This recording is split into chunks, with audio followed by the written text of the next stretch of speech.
Hi, I'm Dr. Olga Pinkston, a board-certified rheumatologist and the host of the Mind Your Fibro podcast. This podcast is dedicated to fibromyalgia.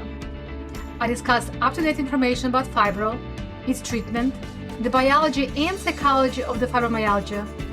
I cover the pain science education, the complementary and alternative methods available to you now to improve your symptoms. There are a lot of things that influence development of fibromyalgia, trigger fibro flares, and produce other symptoms like IBS or irritable bowel syndrome, depression, and anxiety, and none of them are your fault. In the Mind Your Fibro podcast, you will learn how and why fibro develops, how chronic pain changes your brain, and most importantly, that you're not alone in the struggle, that fibro is real, and how to not let fibro control your life. This podcast provides information only and does not provide any medical or psychological services or advice. Well, welcome to Mind Your Fibro podcast, episode 30. Today, we're talking about relationships. Believe it or not, relationships come up a lot in my rheumatology office. A chronic condition or chronic pain is a major life stressor, affecting not only the patient, but everyone around them, from family and friends to coworkers to even doctors.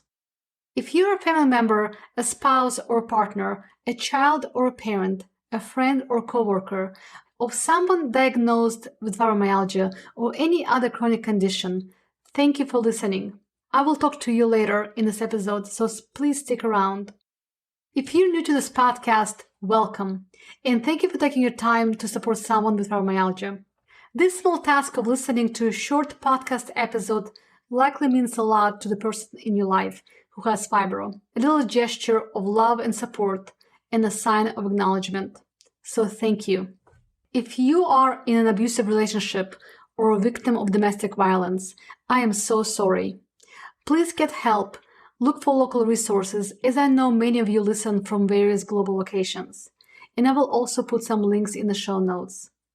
Please know that there is an association between a history of intimate partner violence, domestic or childhood abuse, adverse childhood experiences or trauma, and the development of functional syndromes, including fibromyalgia and chronic fatigue syndrome.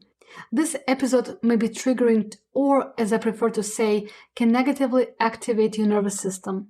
So please be aware and pause when you need, seek help and support, and do self-care.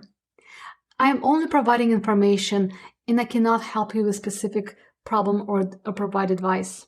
The effects of living with chronic illness do not happen in isolation, although often the patients feel unsupported or unloved, misunderstood, or feel like they carry all the pain and suffering alone.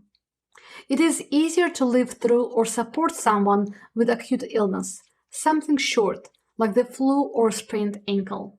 The patient knows there is an end to it. It will pass in due time. And the people in your life know what to do in the situation. They may offer support like a pot of chicken soup or a meal, a remedy, or let you sleep extra while they help with household chores.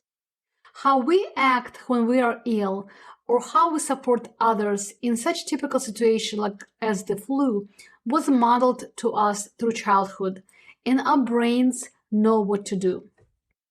In my family, the flu will get you chicken soup, a hot tea with honey, raspberries, and lemon, and lots of rest. When my kids see a pot of tea with lemon, raspberries, and honey, they know someone in our home is not feeling well. It is now a visual clue, an association of the acute illness that will get better in a short time, and hot tea. We all know it's miraculous. If you look at your life, you will probably find many associations like that. From the remedies we use for menstrual cramps, to migraines, to hangovers, to cuts and sprains. Someone in our life has taught us how to kiss boo-boos and show support when someone is ill. However, not many of us know what to do when you or someone is ill for a long time. Having a chronic illness that may never go away affects not just the patient, but everyone to some degree around them. And we often are not taught or have experience of how to be that patient with chronic illness, or how to care or live with someone who has it. There is no fibromyalgia one-on-one course in grade school to prepare you for this condition, and no orientation for family to know what to do when the patient has an illness that may span a lifetime. So in this episode, I want to examine how we in our human brains deal with chronic illness, how to support each other in this journey from the perspective of the patient in their close relationships. Let's first talk about the stress of chronic illness, a condition that lasts a long time, often for a year or more. Your sources of stress may be numerous: the chronic illness itself, the symptoms, the management of it, the actual treatment, but also the uncertainty about your future, the unpredictability of the disease, the disability or changes in your abilities, both physical and mental, and financial complexities. You may feel not understood, thinking that other people may not believe that you're ill or may not understand the seriousness of your condition. Well, you don't look sick, they say. Limitations and unpredictability of symptoms can make it challenging to maintain relationships, not participating in activity because of a flare or leaving early because of sensory overwhelm. Some relationships may be lost, while others will be redefined over time. There may be fears of dependency or abandonment. You may worry about losing your ability to care for yourself or fear that others you depend on will leave you. Isolation is a thing. Many feel a sense of isolation either because of their spending more time alone or because of feeling different from other people. Also, add guilt to the mix. Many blame themselves for getting sick or not contributing to family or society. These may be real or perceived difficulties, but they drive many thoughts about your past, present, and future. Your thoughts about your condition will drive your feelings. Chronic illness and chronic stress are emotional experiences with many feelings such as anxiety, panic, depression, sadness, denial, rage, fear, grief, irritability, guilt, shame, feeling unworthy, overwhelmed, or confused. Often patients ride a roller coaster of emotions, both positive and negative, some days feeling empowered and some days defeated.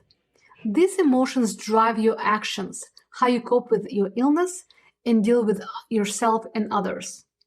The empowering feelings lead you to better self-advocacy, management of medications or appointments, and better self-care like diet and exercise. The negative emotions will result in different actions. Feeling of hopelessness, for example, may result in stopping all medications, quitting diets, or isolation. The feeling, loss of hope, drives the action, not the illness itself. Your actions will produce results, but the results are always driven by the thoughts, not by the actions. So the thoughts produce feelings that create actions that lead to results. You can always look at your results and find the thoughts and feelings that drove you to them. This will also find the way you deal with others, like family, friends, or even doctors. When I was at the Mayo Clinic Rheumatology Fellowship training, I had two types of patients who were recently diagnosed with fibromyalgia. They both had the same diagnosis, fibromyalgia, and other conditions were ruled out. The clinic was often their second or third or fourth opinion. One set of patients, when they were given the diagnosis, felt relieved, even blessed. They were relieved they did not have lupus or other autoimmune condition, infection, or cancer. The other category was mad, clearly upset they did not have the lupus or RA or something more tangible. So the circumstance was the same, a new diagnosis of fibromyalgia, but the thoughts were different. One patient thought it was the best news ever, the best outcome of the workup, and the answer was acceptable. They had fibro. That led them to feeling relieved, blessed, resulting in positive actions. The other person's thought about fibro were, this is not real. They must not know what I have. This is a trash diagnosis. I can't believe I came all the way to Mayo Clinic for them to tell me this nonsense. I know what to do if I have lupus. There's treatment, but what do I do with fibro? I heard all of this and more from my many patients. not unique and totally understandable. But these thoughts led to feeling of anger, disbelief, and frustration, and the actions would probably lead them to seek yet another opinion and not treating fibro, lashing out. So the circumstance of a new diagnosis of fibromyalgia, but different thoughts about it that lead to different feelings, producing different actions and results. So I want you, the patient, to take a pause and examine your thoughts about fibromyalgia or whatever chronic condition you may have. What thoughts do you have or had about fibromyalgia? Can you identify your feelings, your actions, your results? This exercise will help you identify your attitude, coping methods, and adherence to treatment. Now, you may have conflicting thoughts about the same circumstance, fibromyalgia, on different days or even different times of the day. Write them down, look at them, and try to identify the feelings these thoughts produce, what actions you take, and what results you see after.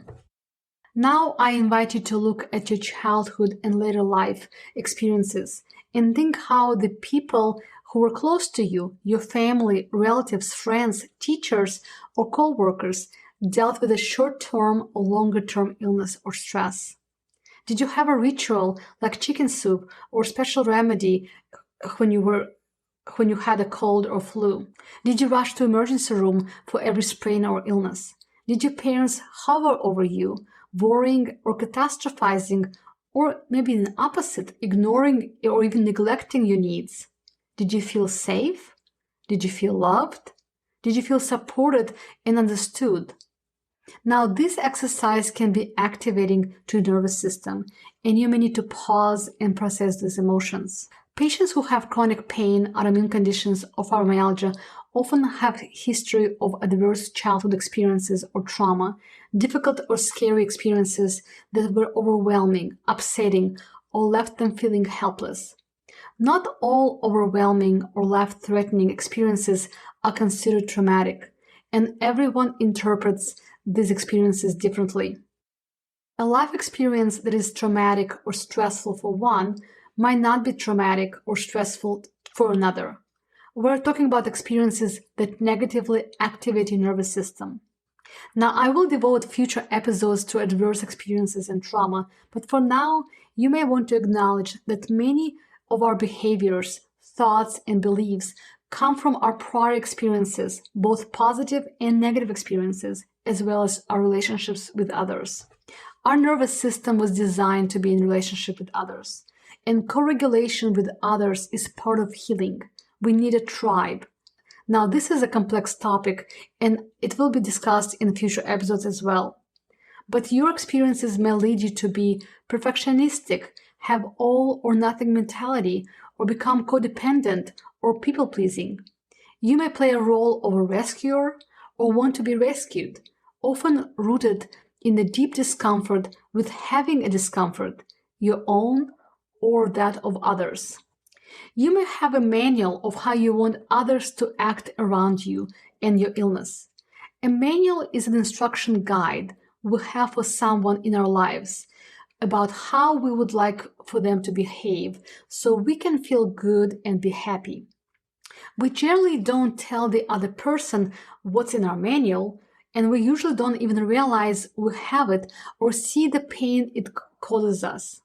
We feel that the other person should just know what to do and how to treat us. While it may seem justified to have expectations of other people, it can be quite damaging when your emotional happiness is directly tied to them behaving in a certain way.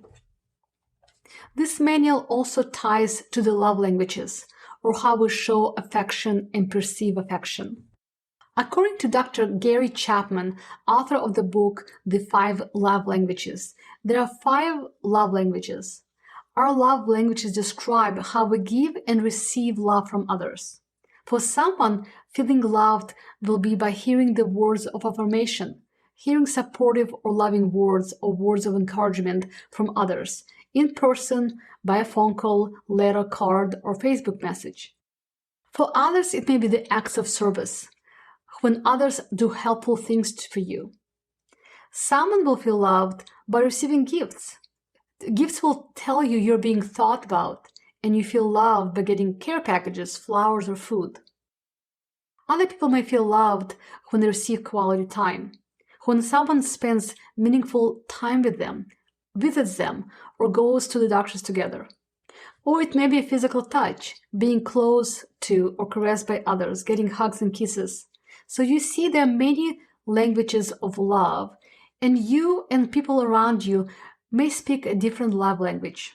You may only feel loved when someone does acts of service for you, doing helpful things, like taking your car to the service or doing dishes, while your partner shows his love by giving gifts, buying you yet another blanket or a foot massager. So to summarize, you have thoughts, beliefs, and feelings about your illness. It is totally normal, but not often thought about. You also behave and expect others to behave around you according to your prior experiences, your thoughts and feelings. Again, normal and expected.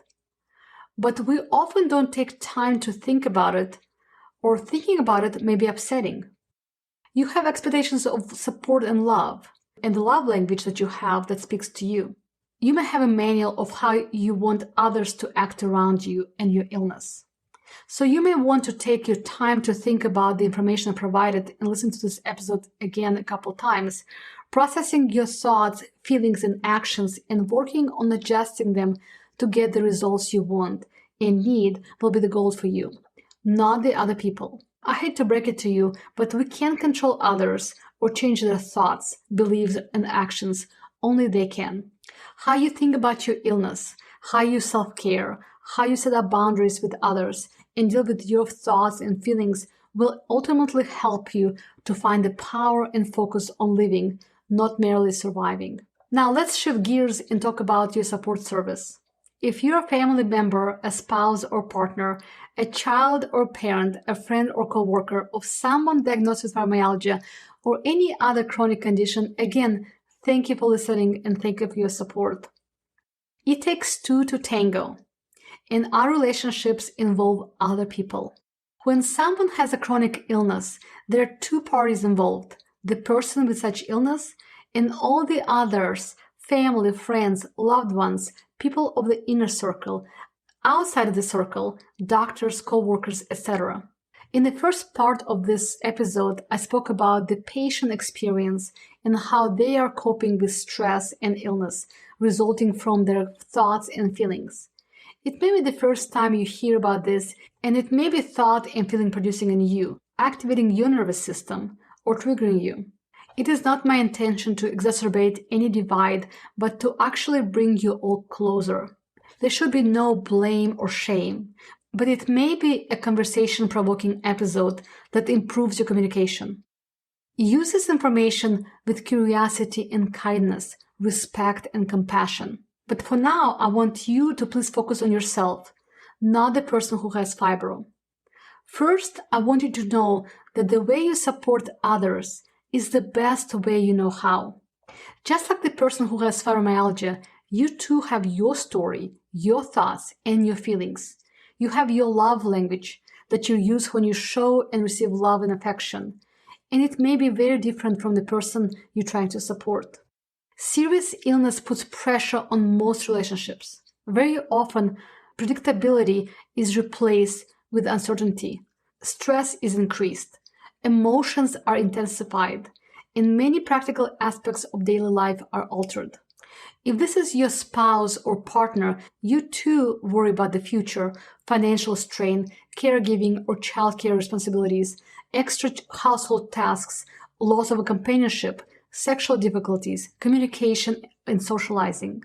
You may feel overwhelmed, uncertain, sad, and depressed, with episodes of resentment and frustration. This is very normal.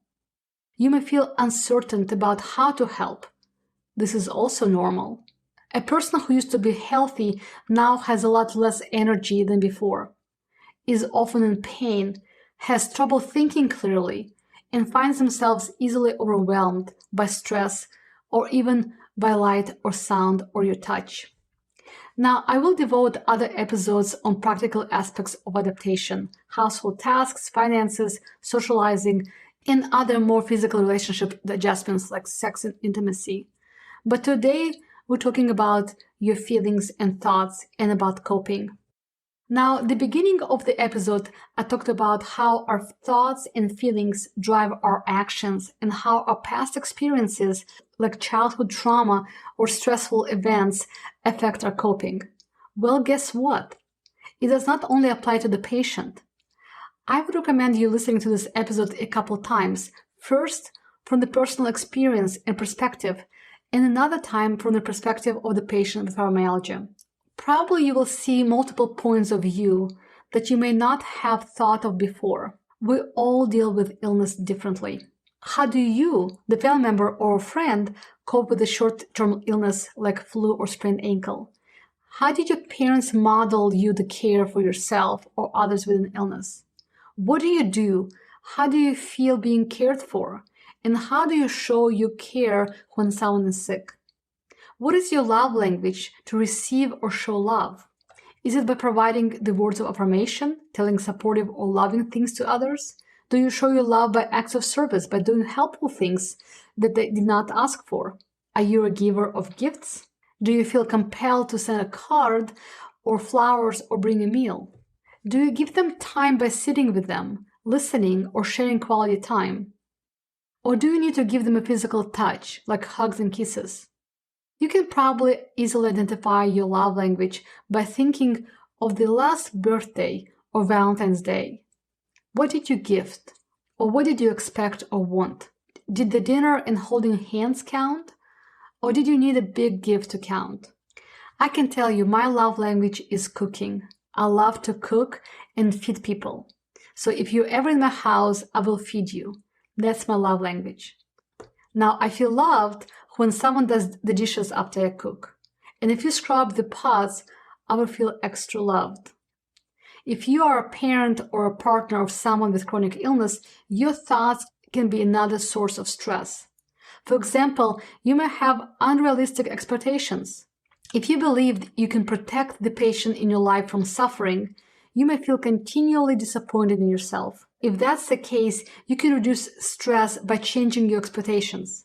Becoming aware of and changing the standards that you have for yourself to make them more realistic will reduce stress. If you hear yourself thinking with lots of I should or I could, you're beating yourself up and adding to the stress. Again, you may have a manual of how you or the patient needs to behave, which may spill into what they should do about the treatment, attitude, lifestyle, self-care, etc. Now, I will devote future episodes to codependency. Codependency often have you channeling your energy into supporting the people in your life without making space for or even considering what you need for yourself. The main sign of codependency is consistently elevating the needs of others above your own. Now, this may be the actions of the patient or the person in their life or both. Codependency signs include controlling behaviors, self-sacrifice, or fear of rejection. Understanding what codependency really is and recognizing the signs of codependency in your behavior is an important first step towards building healthy boundaries and honoring your own needs. So the person who has fibro may get into the push and crash cycle. They push themselves to get things done for others, then crash in a flare, stirring up their feelings of regret, resentment, and anger, often feeling unappreciated and drained.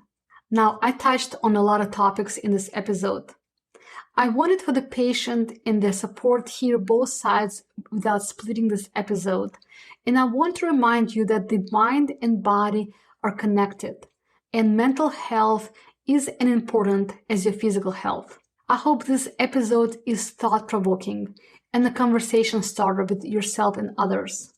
Look for help and resources around you that may help you cope with your chronic illness. Therapy, family and marriage counseling, life coaching, talking to friends, church family, etc. Building relationships in real life, not just a virtual life, is needed for healing. You need a tribe. Thank you for listening. I will see you next week. Thank you for listening to this podcast. If you enjoyed today's episode, the best thing you can do is to share it with someone and leave a review and rating.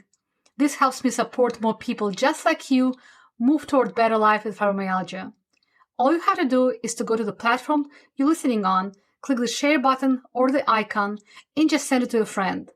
I so appreciate you taking your time to do so. Make sure you sign up or subscribe to this podcast so you can get the most up-to-date information in the new episodes.